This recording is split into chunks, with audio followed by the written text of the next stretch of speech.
বন্ধুরা বিগত 2 মাস ধরে যে দিনের অপেক্ষায় আমরা ছিলাম সেই দিনের অপেক্ষা কিন্তু আজকে শেষ হতে যাচ্ছে। তার কারণ আজ আইপিএল 2025-এর মেগা ফাইনাল মুখোমুখি হতে যাচ্ছে আরসিবি ভার্সেস পাঞ্জাব। বন্ধুরা এই যে মেগা ফাইনালটা আজকে হতে যাচ্ছে, এই মেগা ফাইনালে আজকে কিন্তু যে দলই জিতুক, আজকে আরসিবি জিতুক বা পাঞ্জাব জিতুক, আজকে কিন্তু 18 বছর পর 18তম সিজনে আমরা একটা নতুন দলকে কিন্তু চ্যাম্পিয়ন হতে দেখব। হতে পারে সেটা আরসিবি, হতে পারে সেটা পাঞ্জাব। এখন বন্ধুরা সবথেকে বড় প্রশ্ন যে আজকের এই মেগা ফাইনালটা কোন দল জিতবে।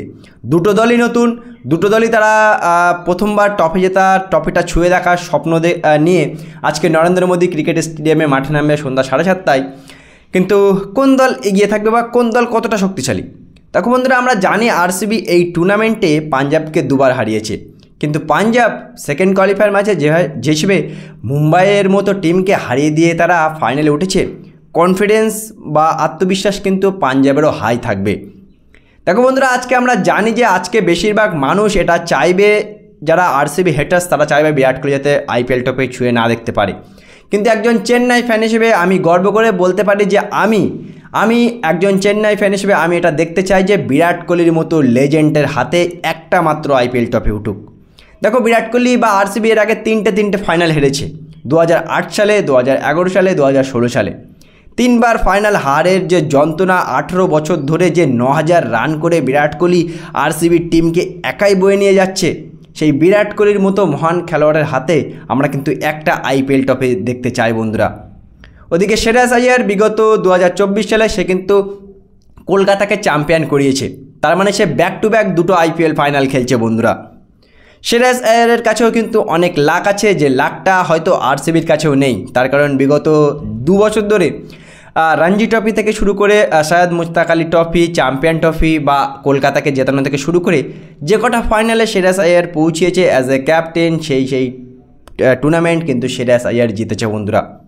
দেখো আজকে দুটো বিষয় কথা বলবো, সেটা হলো প্রথম ফ্যাক্টরটা হলো টস ফ্যাক্টর। আজকে নরেন্দ্র মোদী ক্রিকেট স্টেডিয়ামে যে টিম টস জিতবে আর যে টিম চেস করবে সেই টিমের কিন্তু জেতার চান্স সবথেকে বেশি থাকবে বন্ধুরা। আমরা জানি যে টি20 ক্রিকেটে বা আইপিএলে টস ফ্যাক্টরটা কতটা বড় ম্যাটার। আর দ্বিতীয় যে বিষয়টা কথা বলবো সেটা হলো বন্ধুরা ফাস্ট বোলিং লাইন আপে দুর্বল পাঞ্জাবের কেমন ফাস্ট বোলিং আমরা সবাই দেখেছি বন্ধুরা, সেকেন্ড কোয়ালিফায়ার ম্যাচে বা এর আগের ম্যাচগুলোতেও পাঞ্জাবের ফাস্ট বোলিং কিন্তু আর্শদীপ সিং আর চাহেলকে ছেড়ে দিলে ততটাও এক্সপিরিয়েন্স নেই, বাজে মার খায়, খুব বাজে বোলিং করে এবং মার খায়। ওদিকে ঠিক উল্টোটা হচ্ছে আরসিবির কাছে জশ হেজেলউড বা ইয়াশ দয়াল, সুয়াস শর্মার মতো বলাররা আছে যারা ফার্স্ট কোয়ালিফায়ার ম্যাচে পাঞ্জাবকে যারা আজকে ফাইনাল খেলবে তাদেরকে 101 রানে অল আউট করে দিয়েছিল বন্ধুরা। না জানি আজকে কে জিতবে, না জানি বন্ধুরা আজকে কোন দল জিতবে, না জানি আজকে বিরাট কোহলি হাসবে না শ্রেয়াস আইয়ার হাসবে, না জানি আরসিবি ফ্যানেদের যে 18 বছর ধরে স্বপ্নটা তারা নিয়ে যাচ্ছিল, যে অপমান যে যন্ত্রণা তারা সহ্য করে আরসিবিকে সাপোর্ট করে যাচ্ছিল, তারা কি আজকে জিতবে, না পাঞ্জাব দলের শ্রেয়াস আইয়ার কলকাতার পর পাঞ্জাবকে পাঞ্জাবিদের একটা আইপিএল ট্রফি গিফট করবে। এখন এটা সময়ের বিষয় বন্ধুরা। যে কোনো দল, যে কোনো সাপোর্টাররা তারা চাইবে তাদের টিম জিতুক, কিন্তু আমি একজন চেন্নাই ফ্যান হিসেবে বা একজন বিরাট কোহলি ফ্যান হিসেবে আমি এটা দেখতেই চাই বন্ধুরা। আজ রাত যখন আমি সেকেন্ড ভিডিওটা করব, আমি যেন খুশি বলতে পারি যে বিরাট কোহলির হাতে ফাইনালি 18তম সিজনে 18 নম্বর জার্সি, 18 তারিখ আজকে কিন্তু লাকি চ্যাম্প বিরাট কোহলির হাতে ট্রফিটা উঠেছে বন্ধুরা। আজকে এই মেগা ফাইনাল কে জিতবে বন্ধুরা, তোমাদের মতামত কমেন্ট সেকশনে অবশ্যই দিও।